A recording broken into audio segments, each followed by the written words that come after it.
Assalamualaikum warahmatullahi wabarakatuh. Apa kabar teman-teman semuanya? Semoga kita semua dalam keadaan sehat walafiat dimanapun kita berada. Kembali lagi atau bertemu lagi dengan saya Rafika Dewi Septia dari PKBM Go Digital. Hari ini kita kembali belajar mata pelajaran Pancasila dengan tema Jaminan Kesehatan atau BPJS. Pernahkah teman-teman membayangkan berapa biaya yang harus dikeluarkan jika tiba-tiba teman-teman harus dirawat inap di rumah sakit tanpa adanya asuransi? Coba teman-teman pikirkan, kalau kita nginap di rumah sakit satu malam itu kita harus mengeluarkan lebih kurang 1 juta. Coba kalau kita kalikan 10 malam, maka kita akan mengeluarkan uang 10 juta untuk kita di rumah sakit. Belum biaya makan dan sebagainya, mungkin 15 jutaan. Untuk itulah kita perlu adanya BPJS atau jaminan kesehatan itu tersebut. Ibaratkan seperti sedia payung sebelum hujan. Kita memiliki jaminan kesehatan bukan berarti kita mendoakan diri kita untuk sakit, melainkan bentuk ikhtiar kita atau usaha melindungi diri dan ekonomi keluarga dari kejadian yang tak terduga. Jadi kita harus menyiapkan BPJS ini sebelum terjadinya hal-hal yang tidak kita inginkan, misalnya kecelakaan atau sakit, apapun itu. Mengenal JKN KIS dalam BPJS. Jaringan Pengamanan Kesehatan Nasional atau Jaminan Kesehatan Nasional, Kartu Indonesia Sehat JKN KIS yang dikelola oleh BPJS Kesehatan adalah program negara untuk memastikan seluruh rakyat Indonesia mendapatkan perlindungan kesehatan yang layak. Mengapa BPJS menjadi peserta itu wajib? Karena yang pertama itu gotong royong, yang sehat membantu orang sakit, yang mampu membantu yang kurang mampu. Pencegah kemiskinan. Ini melindungi keluarga dari kebangkrutan akibat biaya medis atau operasi atau cuci darah dan lain sebagainya. Hal tersebut dengan adanya BPJS kita mengurangi atau mencegah terjadinya kemiskinan karena pengeluaran biaya rumah sakit, mencegah gotong royong agar masyarakat tidak sibuk membantu kita karena kita sakit. Kalau kita sudah dibawa ke rumah sakit, itu mereka tinggal datang, nggak sibuk membantu kita, mengurus kita segala macam. Itulah pentingnya adalah JKN KIS dalam BPJS. Dalam BPJS ada 2 alur kepesertaan BPJS. Yang pertama itu ada peserta mandiri. Peserta mandiri ini adalah bagi warga yang memiliki penghasilan mandiri, wirausaha atau pekerja informal yang mampu membayar iuran bulanan. Seperti membayar iuran rutin setiap bulan untuk kelas 1, 2, dan 3 sesuai kemampuan.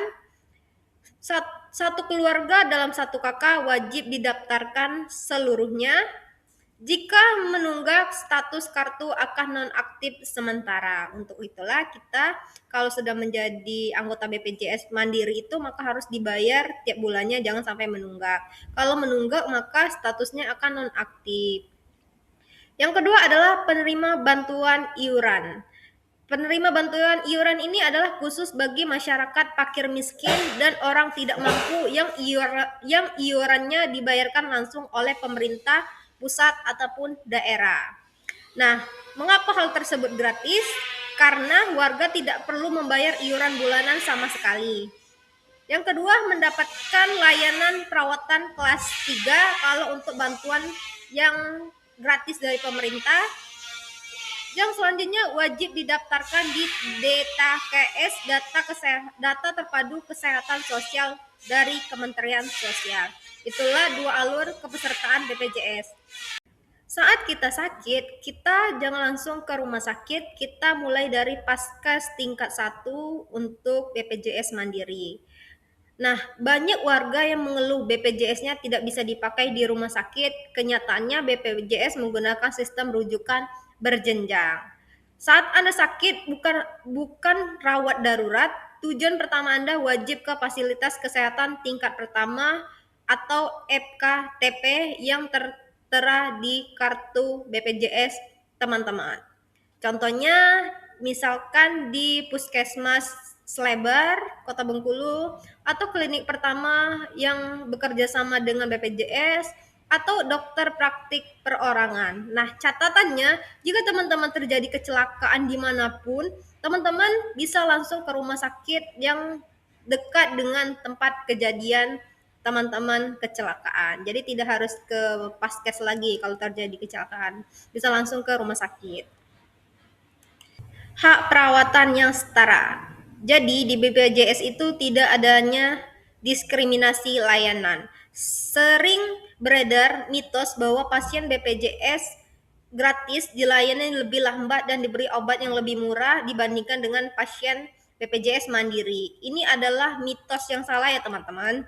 Secara aturan standar medis nasional, fasilitas kesehatan, puskesmas maupun rumah sakit wajib memberikan layanan medis, tindakan bedah, dan obat-obatan yang sama persis sesuai dengan indikasi medis, baik untuk pasien mandiri maupun pasien BPJS gratis. Yang membedakan hanyalah hak kelas kamar, rawat inap, pelayanan dokternya tetap sama. Layanan dalam genggaman atau mobile JKN. Zaman sudah digital, Anda tidak perlu lagi repot-repot fotokopi atau bawa kartu fisik. Semua ada dalam aplikasi mobile JKN yang ada di dalam handphone teman-teman. Yang pertama itu kartu digital atau KIS. Tunjukkan saja kartu digital di aplikasi ini atau sebutkan NIK KTP saat berobat. Fisik kartu keluarga hilang tidak menjadi masalah kalau ada JKN.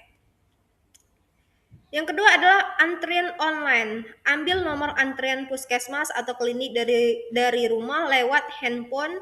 Teman-teman tinggal datang ke paskes tepat waktu sesuai estimasi panggilan dan teman-teman bebas dari antrian. Yang selanjutnya adalah ketersediaan kamar rumah sakit. Fitur untuk mengecek apakah rumah sakit tujuan teman-teman masih memiliki kamar kosong untuk rawat inap secara real time atau tidak. Itulah kemudahan yang bisa kita akses melalui aplikasi mobile JKN. Itulah saja materi dari saya mengenai seputar BPJS Kesehatan. Jika teman-teman ada yang belum paham atau belum dimengerti, mari bahas di grup atau chat langsung tutor paket chat. Itu saja materi dari saya. Sampai ketemu di pertemuan selanjutnya. Wabillahi taufiq walhidayah. Wassalamualaikum warahmatullahi wabarakatuh.